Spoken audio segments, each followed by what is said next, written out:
Hello and welcome to an India Today special broadcast. The Babbar Khalsa International is a designated terrorist organization, not just in India, but even in the United States of America, in Canada, in the United Kingdom, in the European Union, Japan and Malaysia. But a Babbar Khalsa international terrorist, Harjeet Singh Laddi, has claimed responsibility for opening fire outside a famous restaurant, the restaurant of a famous comedian, Kapil Sharma. This happened in Surrey in Canada. Clearly, Khalistani terrorists, or should we say extortionists, they once again reared their ugly head. The big question, Justin Trudeau government refused to take action. But will the Canadian government under Prime Minister Mark Carney act? That's the big question we're asking on India First.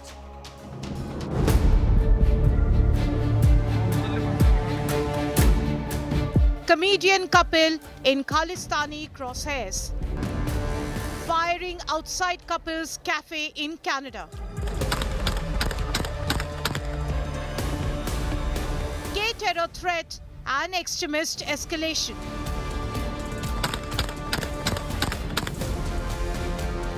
Big test for new Canadian Prime Minister. Will Carney crack down on Khalistanis? Top focus on India First. Khalistan terror has in the past sadly been passed off as freedom of expression in Canada. Despite the Air India Kanishk bombing by Khalistani terrorists that killed 329 passengers, Canada refused to act, or they would take perfunctory action. With Justin Trudeau, it was vote bank politics. Will Mark Carney be any different? Because the Surrey police and the Royal Canadian Mounted Police, they've initiated an investigation. Reports in Canada say they're analyzing CCTV images. The images that we are showing you, you see a man, he opens fire from a moving vehicle. Spent cartridges have been recovered, but no arrests have been made so far. Motive is under scrutiny. So is it extortion? Is it terror? We'll investigate. Now, these terrorists, or are these actually extortionists who are masquerading as freedom fighters? We debate that. I'm Gaurav Sawant. Let's get started. Comedian Kapil Sharma is the latest Indian celebrity to be caught in the crosshairs of Khalistani terrorists or extortionists. There was firing outside his newly opened cafe in Surrey, Caps Cafe. Babbar Khalsa international terrorist Harjeet Singh Laddi has claimed responsibility. Remember, a Canadian intelligence report in 2025. So this is the latest Canadian intelligence report. It says Khalistani elements are using Canadian soil for anti-India activities. The big question is, will Canada's new Prime Minister Mark Carney be able to change this situation on ground? His conversation with Prime Minister Narendra Modi when the Prime Minister had travelled to Calgary, and I'd put a question to the Canadian Prime Minister. He said there will be, this is a new dawn of relationship between India and Canada. But will this new dawn see action on ground? We bring you more in this report. From a participant in a comedy reality show to hosting the most popular family show, and now with his own special on Netflix. For much of the last 2 decades, Kapil Sharma has made people laugh and brought his audiences joy. Who would have then thought that he would have been the target of pro-Khalistani terror? Kapil's recently inaugurated cafe in Canada's Surrey was targeted by pro-Khalistani terrorists. Unknown gunmen opened fire at the cafe from a car. They sprayed the glass facade of the cafe with bullets. Thankfully, nobody was injured. Canadian police have begun an investigation into the case. Cops are scanning CCTV footages and gathering evidence to nab the accused. The responsibility of the attack has been claimed by Babbar Khalsa terrorist Harjeet Singh Laddi. Among NIA's most wanted terrorists, Harjeet Singh Laddi has alleged that Kapil insulted Nihangs and demanded his apology. Social media पर हरजीत सिंह लड्डी ने यह दावा किया कि दरअसल कपिल शर्मा ने अपने show में निहंगों को लेकर कोई बयानबाजी की थी जिससे वो आहत है। उसके बाद ही उसने कपिल शर्मा के कनाडा के सर्रे इलाके में बने रेस्टोरेंट में ताबड़तोड़ कई राउंड फायरिंग की। सोशल मीडिया में हरजीत सिंह लड्डी ने कपिल शर्मा को धमकी भी दी है। आपको बता दें कि हरजीत सिंह लड्डी पर एनआईए ने 10 लाख रुपए का इनाम रखा हुआ है। This is not the first time radicals have targeted Indian celebs in Canada. Earlier, AP Dhillon's residence, Prem Dhillon's house, and Gippy Grewal's car were targeted, all at different locations across Canada. In the wake of the recent attack, Mumbai police have increased the security of Kapil Sharma back home. But the question persists, will the change of government in Canada finally stop the free run of pro-Khalistani terrorists in the country? With Arvind Oja, Bureau Report, India Today.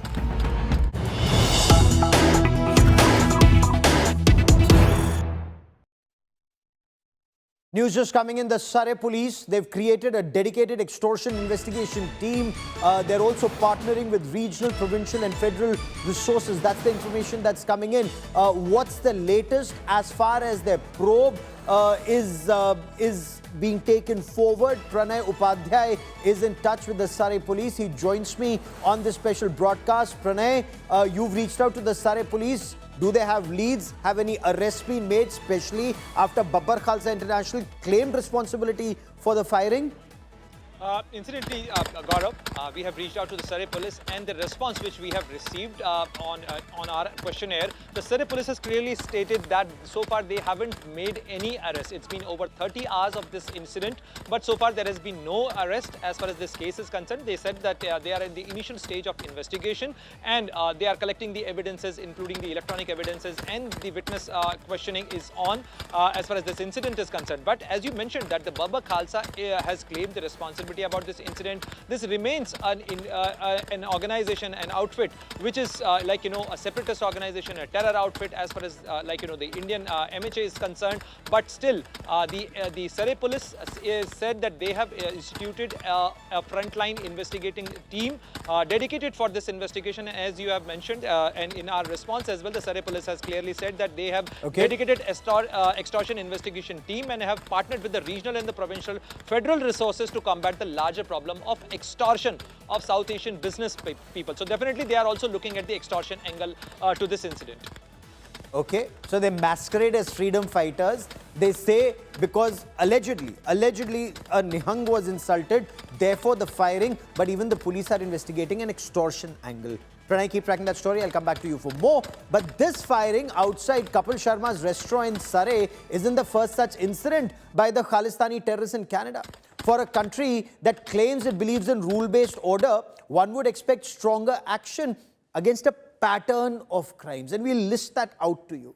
This is inaction, or is this vote bank politics at play here? Joining me on this special broadcast, Terry Milvsky is a senior Canadian journalist and author, Blood for Blood, 50 years of global Khalistan project. Kushal Mehra is a very well-respected Indian author and analyst, joins us from Canada. Shashi Kant is former Director General of Police, Punjab, someone who's tracked Khalistan terror very closely. But I want to ask Terry first, Babbar Khalsa International, it's already claimed responsibility for this shooting. Should Canada have taken stronger action against a terrorist organization that claimed responsibility not just for this shooting, but you know better, you've authored a book, you've studied the subject, that 1985 Air India AI-182 bombing, 329 people were killed, Canada's worst terrorist attack, and yet that organization flourishes, sir. And the Babbar Khalsa International remained a legal organization, and it was only banned years later. It has been an extraordinary ride for many Khalistani organizations, including the Babbar Khalsa and the Babbar Khalsa International, which is taking responsibility for this latest shooting in Surrey. I don't necessarily take for granted that somebody steps forward and says, well, I'm a gangster, but I'm going to try to improve my religious credentials by taking responsibility for this in the name of the Babbar Khalsa. We're not just average extortionists committing crimes. Oh no, we're not street criminals. We're something more glamorous than that. We're revolutionaries fighting for an independent state of Khalistan. Yeah, well, we'll see about that. I don't take that for granted, that just because somebody claims responsibility he is responsible. Because, as you have rightly reported a moment ago, there has been a whole string of just plain extortions, and putting a new label on them, it's just out of the 1930s movies where the mafia comes to your restaurant and says, nice place you got here. Shame if something would happen to it, huh? So you got to pay me to protect you from me. And that's what's been going on. There has been a number of incidents which you've mentioned. So the situation we're now in is where Baba Khalsa is claiming a responsibility. If this turns out to be true, that may be a big if, but if it turns out to be true, then I think Prime Minister Carney has a problem. Because he is supposed to be the new broom. He is supposed to sweep clean. He's not supposed to duplicate the permissive attitude of his predecessors, and I'm including all parties, not just the Liberals, but the Conservatives before them. And, of course, the NDP, which was led by a Khalistani sympathizer for some time. In fact, they propped up Khalistani sympathizers the Trudeau being government. a part, of the political system in Canada, is that the reason why action is not being taken? Give me a moment. Let me bring in Kushal Mehra also into this conversation. Kushal, I was going through that CSIS report of 2025, and this report explicitly names Khalistani extremists as using Canada to support violence for a Khalistani state and targeting India. Now, despite this, Caps Cafe was targeted, and there have been earlier instances. What does this say about Canada's commitment to action against these Khalistani elements, or is this just on paper, it's vote bank politics?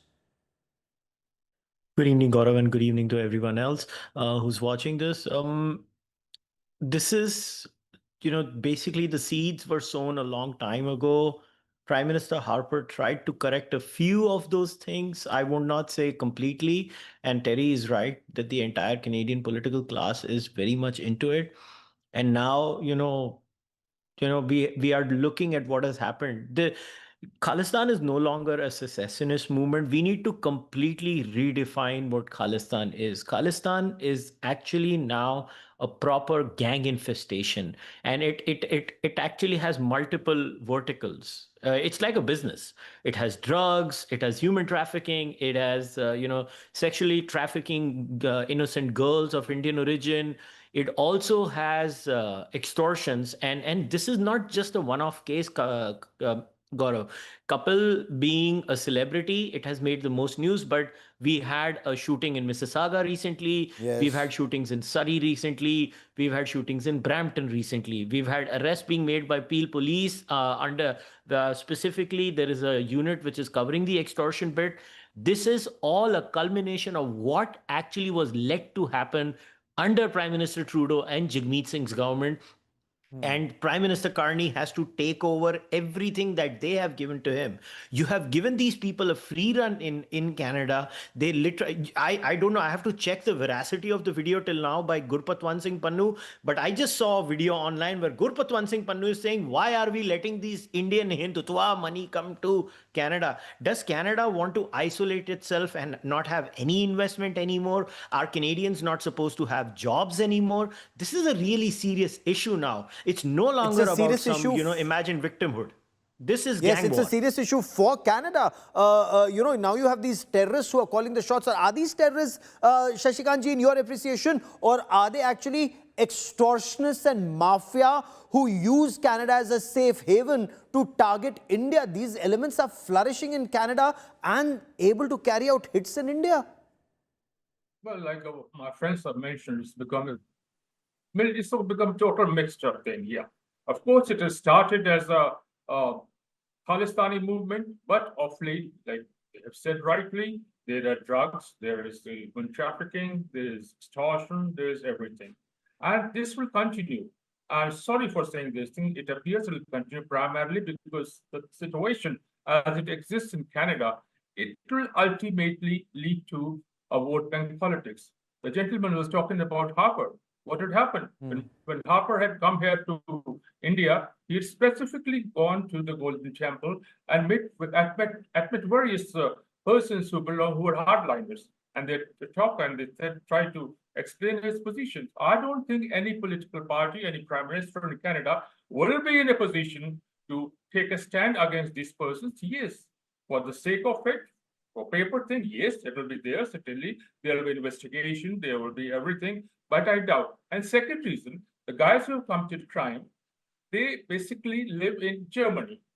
From there, they have come here, and because of their nationality issues and all those things, so they keep on moving around since they are Europeans. As per the nationality is concerned, they move into USA, Canada, back to Europe. So it's a very complicated thing. I don't think any one government can take very strong action on this particular thing.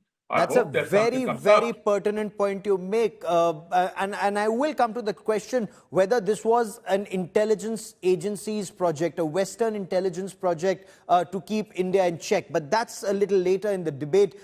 Terry, if I could bring you in once again.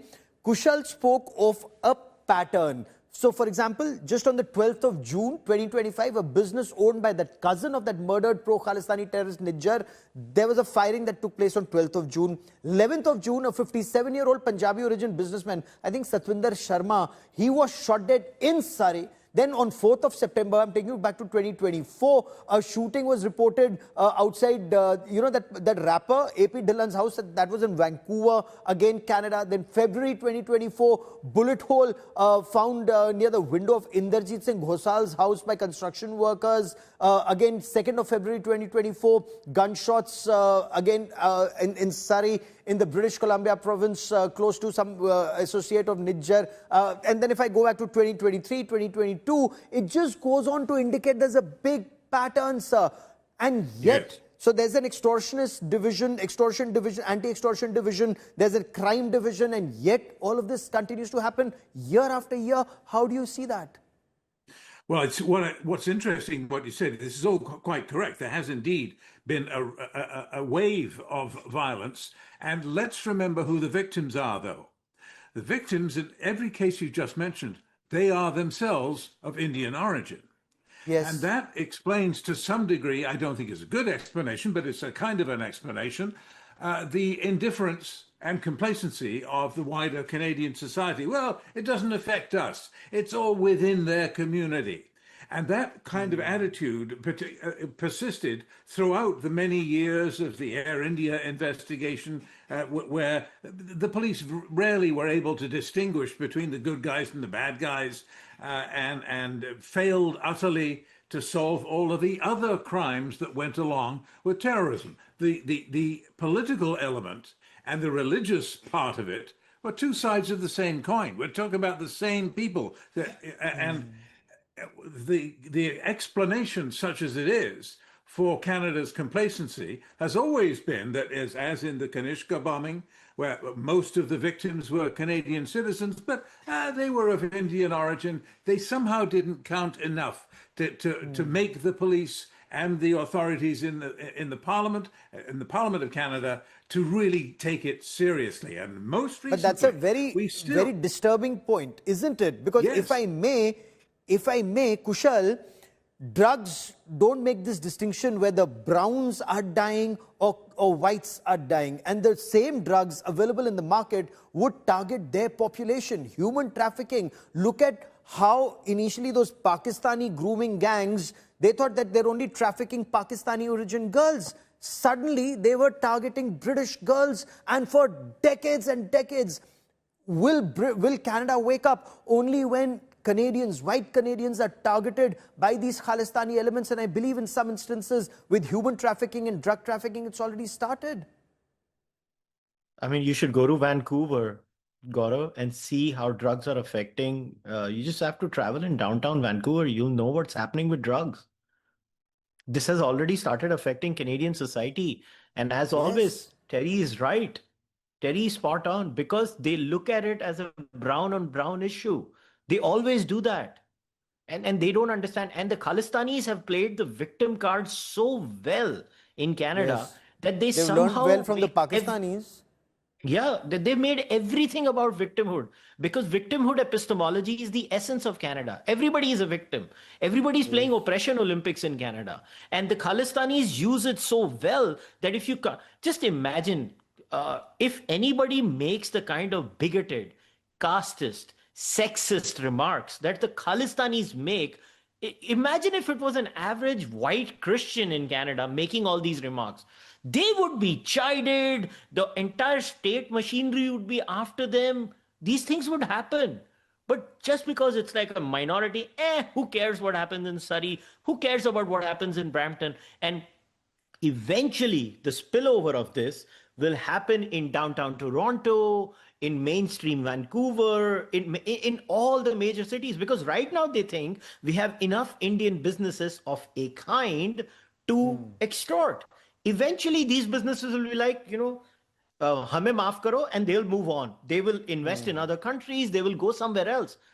Then what are these people gonna do? Because see, it's clearly not happening at the pace at which it happens in Canada and India, because they know in India the law, even at times being excessive, is going to deal with it. The Indian law will actually deal with it. But here, it's a free for all. Just do what you want to do. Okay, and Mr. Shashikant, as far as India is concerned, our intelligence agencies must be sharing all the latest information with authorities in Canada, or whether it's the Royal Canadian Mounted Police or it's their Foreign Office, telling them what's happening in their country, whether it's human trafficking, drug trafficking, the kind of elements who are going in and how they're damaging the Canadian society, their state. Is all of that happening? And despite that, are the political leadership in Canada responsible for the decay in their own system now? Yeah, when I was in service, we used to have regular meetings with CNP guys and even guys from the intelligence, and we used to share. And I'm sure this practice, which was sort of institutionalized, is still happening. There's proper interaction, exchange of information. But again, like this, my other speakers have said, the problem that comes up is the brown skin syndrome, right? The brown guy, okay, forget about it, move on. Again, the gentleman has mentioned about downtown Vancouver. I've traveled through. You'll find on both sides of the road, you'll find these druggies, both whites and almost all the nationalities.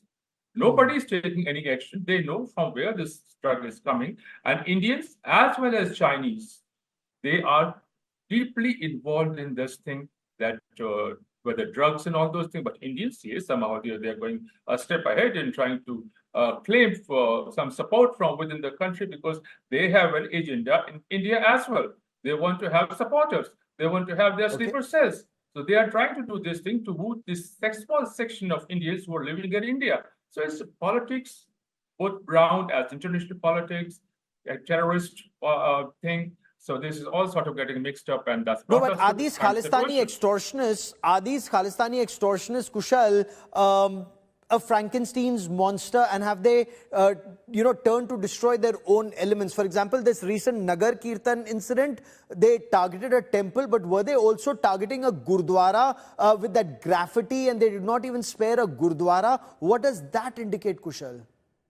Well, that Gurdwara is the strongest anti-Khalistan Gurdwara in Canada. That's why they attacked it, Ross Gurdwara. Yes. You're talking about the Ross Gurdwara. The Ross Gurdwara has always stood up against these elements. The Ross Gurdwara is, very proud of its Indian roots, and that's why they hate it. So this is not the first time they've said things about the Ross Gurdwara. They've been after the Ross Gurdwara for a long, long time. And the management of the Ross Gurdwara successfully has, shielded the Gurdwara's management committee against these Khalistani elements till now. They tried to take over that Gurdwara for the longest time. They've not succeeded till now. It's going to go on happening until, see, Canada is a very top-down driven society. If the Prime Minister wants to fix this, it will. And I see some signs of it. So I will give credit where it's due. I do see Prime Minister Carney sending a signal. So there are subtle things that have started happening. Under Justin Trudeau, the intelligence sharing had stopped. Now CSIS and their Indian counterpart is sharing intelligence. We know that. There are some local police projects that have been taken off, and they are arresting as far as the extortion racket is concerned. But the problem is that, see, expecting a local person to rat out against these people is fraught with danger, because I don't want to name my source. I literally spoke to a person. I'm not even going to say which industry he was involved or she was involved in, because then it's so easy to find out who that person is. Okay. I spoke with them and they said they got an extortion call recently asking for $500,000 Canadian dollars. I'm not making it up. This is the conversation, okay? I want $500,000. They're like, that's too much. $250,000? They're negotiating on an extortion call. This is how ridiculous things have become in Canada. So, not freedom fighters, not mafia, they're now extortionists and gang members. Terry Milski, in your appreciation, and since you've studied this project so closely, is there a solution? What's the way forward? Well, the way forward has to start with a recognition at the political level that we've been whistling past the graveyard. We've been ignoring this, and now look where we've ended up. What happened before Carney became prime minister, that it went way off the rails. The indulgence of Khalistani criminality just went far too far. Now we want to see from the new government actions, not words. For example, there's an easy acid test for this that you can administer. Is the Liberal Party prepared to throw out members of its caucus in the National Parliament who refuse to toe the Khalistani line? They have in the past thrown out, for example, Ramesh Sangha, Chandra Arya. They didn't play the Khalistani game and they were booted out of the Liberal Party. Then last year, another Liberal member of Parliament, this is the ruling party in Canada, got up a petition in the National Parliament and used the Parliament's website to promote it, a petition for another inquiry that he hopes will blame the Indian government for the Kanishka bombing. This is an old nonsense that they're trying to revive, and it's very important to the Khalistanis. Now, he was allowed to go through with that. Nobody said boo. Nobody in the Liberal Party said, wait a minute, why aren't we throwing him out of the Liberal Party? Because this kind of nonsense undermining the system which established beyond doubt that the Indian government was not, they didn't blow up the plane, the Khalistanis did. We know who did.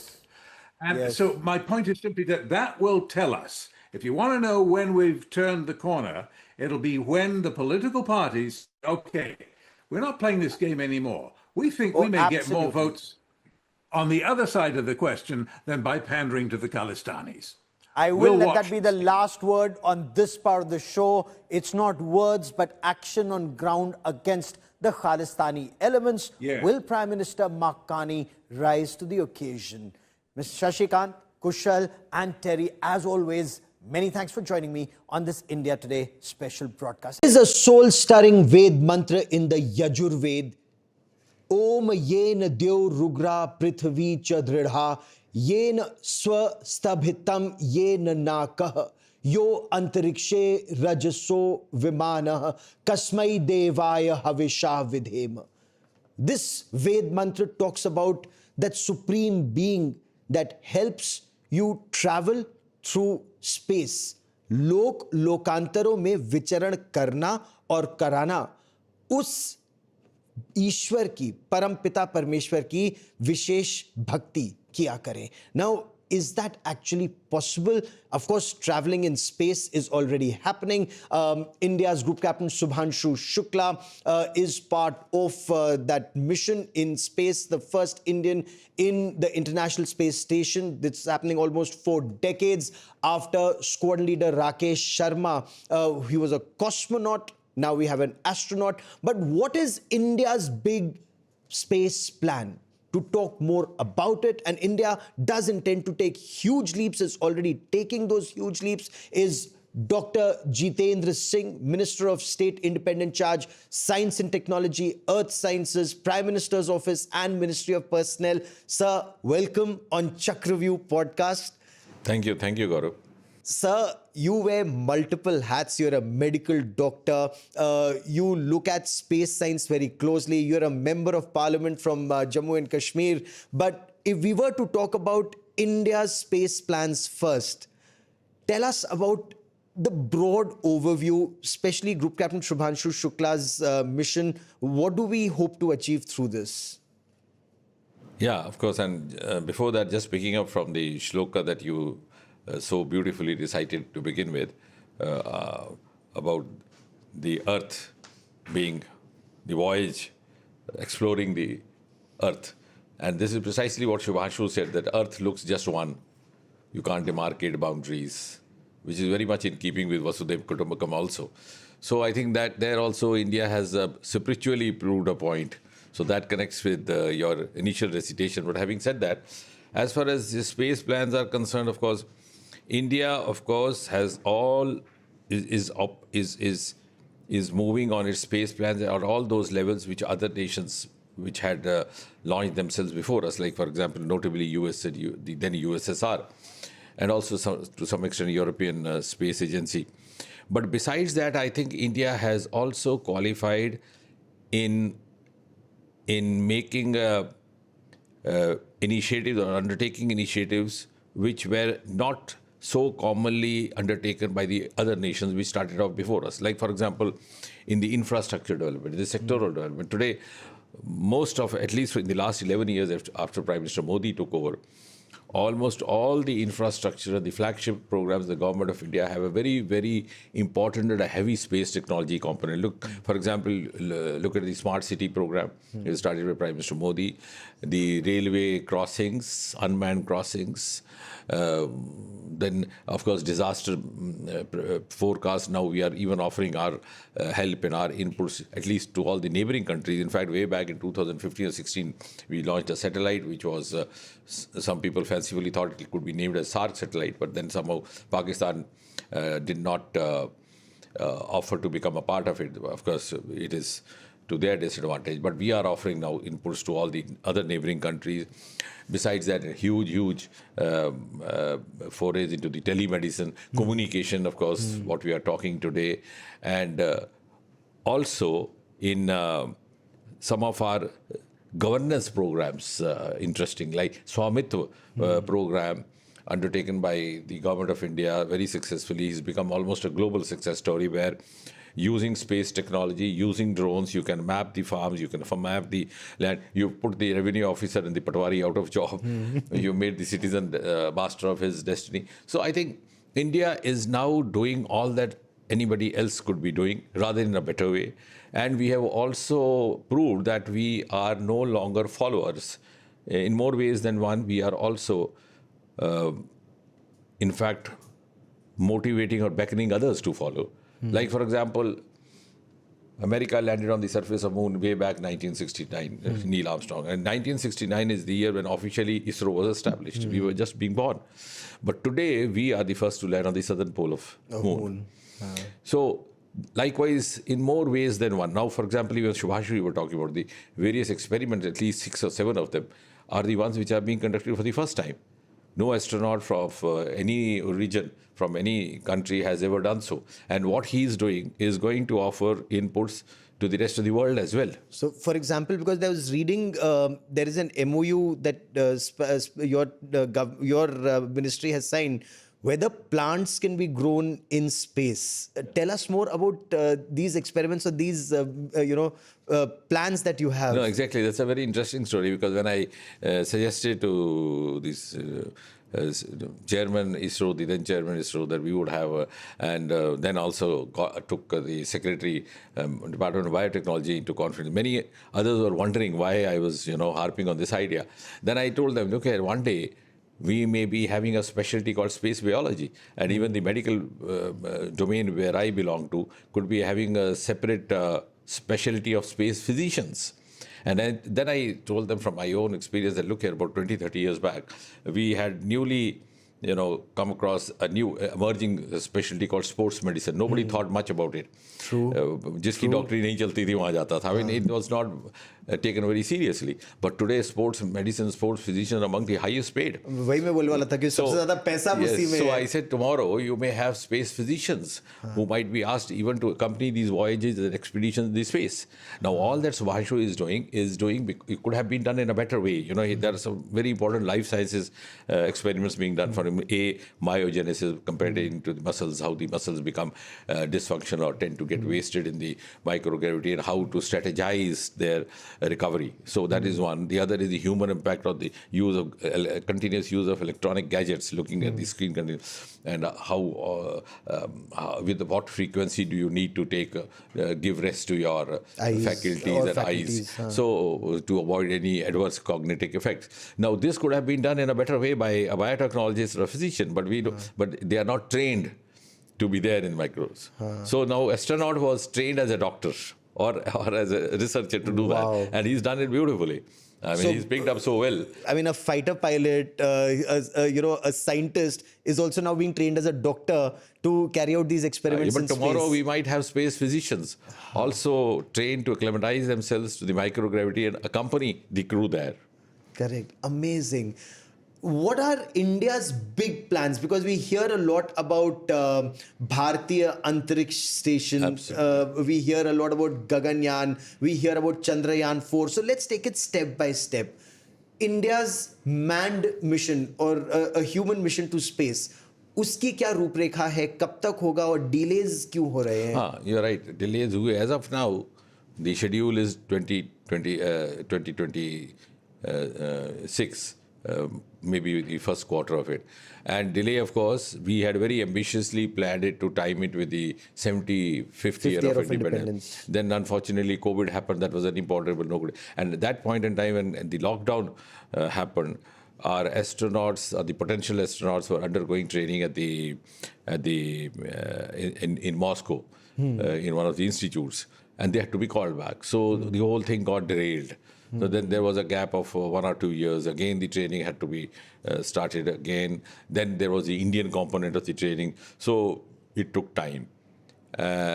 Meanwhile, of course, this offer to accompany to the International Space Station happened. And since we already had 4 of them already undergoing training, virtually almost completed their training and also going through the quarantine, Group Captain Nair, Krishna, Angad, and Shubhanshu, of course, was a squadron leader at that time. Now he's also a group captain. So the choice had to be one of them. So this selection of Shubhanshu was also from among those 4 who were actually trained for Gaganyaan. So it got delayed. Then now, of course, we are into the test flights for Gaganyaan, because there are different modules, the crew module, the lab module, and getting it back safe is equally important. Absolutely. So it's going to be a whole of science and a whole of government, because the naval guards are going to be involved in that when they retrieve them back in the waters.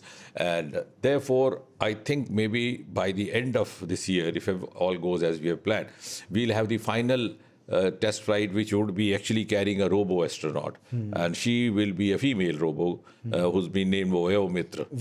And after that, when everything happens as per the envisaged plan and we are satisfied on all accounts, and even the safety and the security part, then maybe by the beginning of next year, we'll have the first human being in space, Indian human being in an indigenous flight, of course. In an indigenous flight. Sir, ये Vyomitra एक महिला क्यों, this is something that I wanted to understand, and while you've spoken about it, since we're doing a detailed conversation, I'd like to understand the government's thought process on Vyomitra before I come back to Gaganyaan and India's international or Indian space station.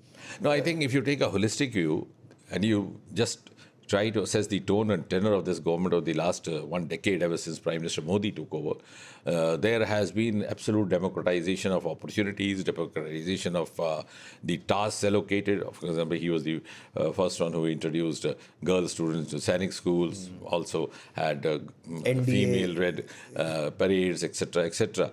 And I think keeping the same spirit alive is like that. And we have some, and yes, as far as the space sector is concerned, I think we already have several women leaders.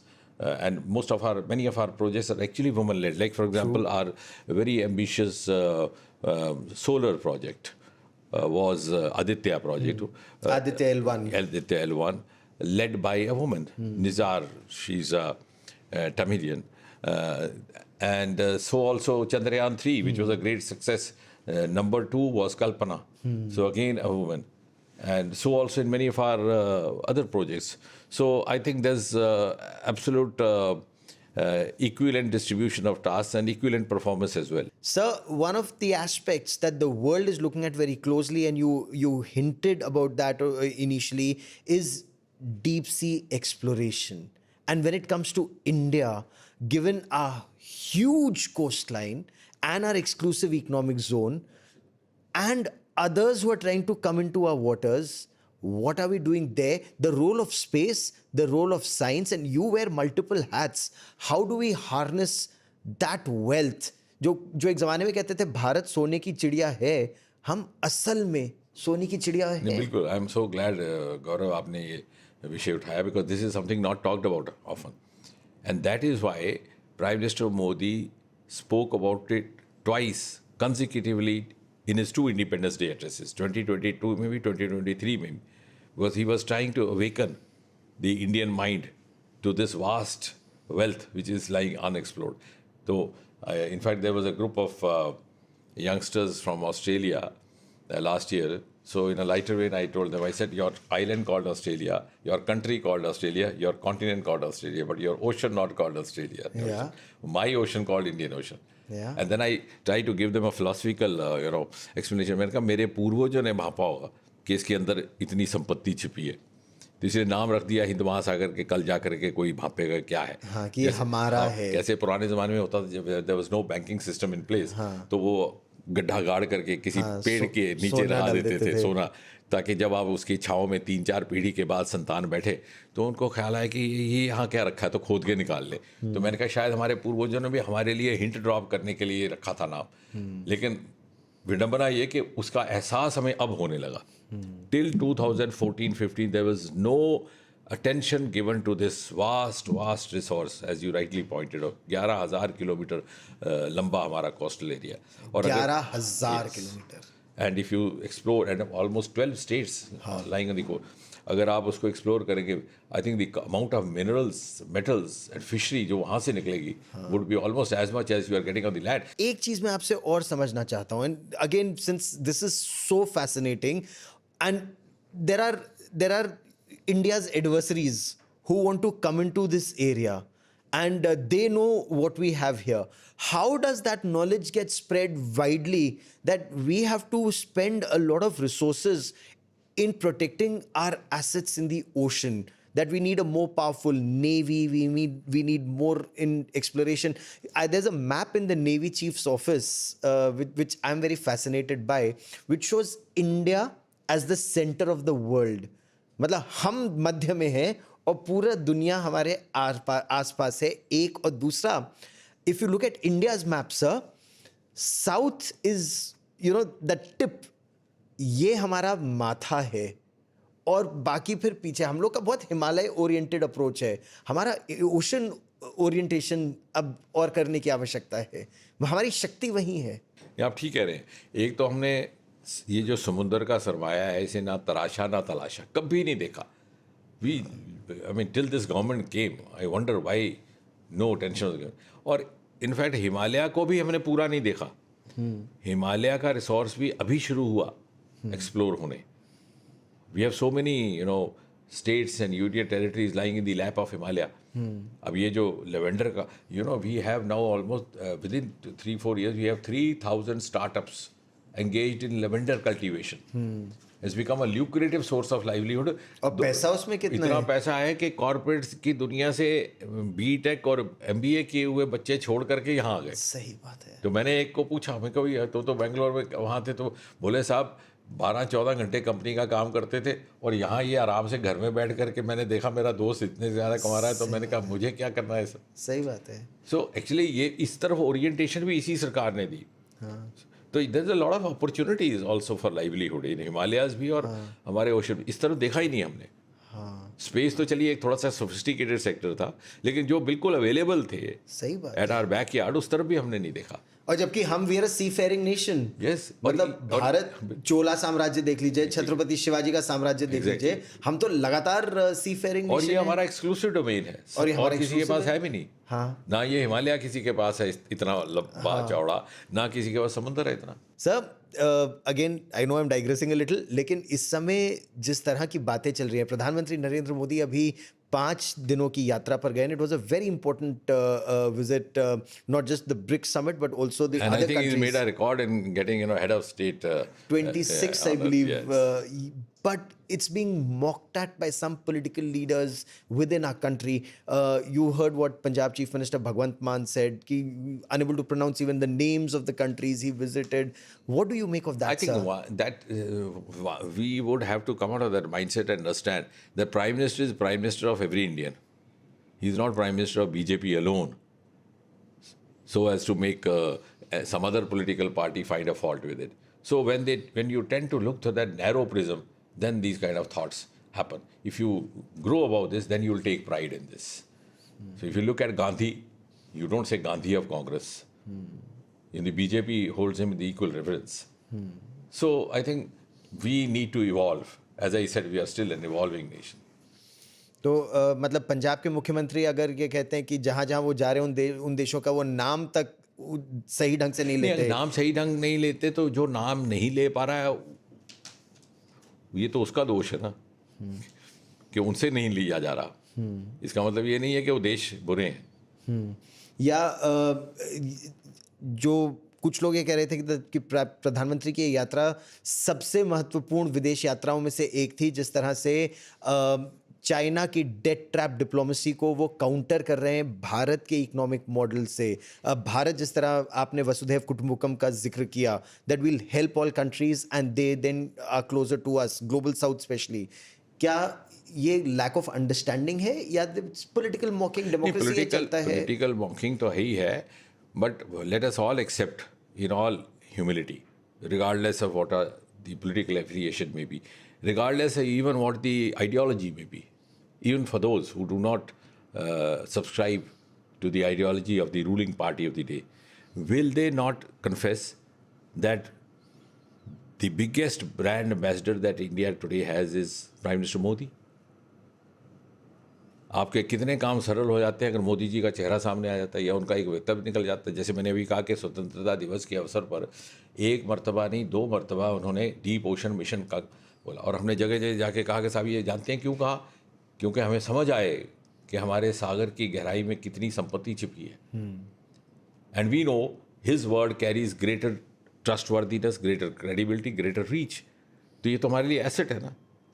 और यही कारण है कि जब when you have to project something about India, I think the easiest methodology available to us is to operate through Prime Minister Modi.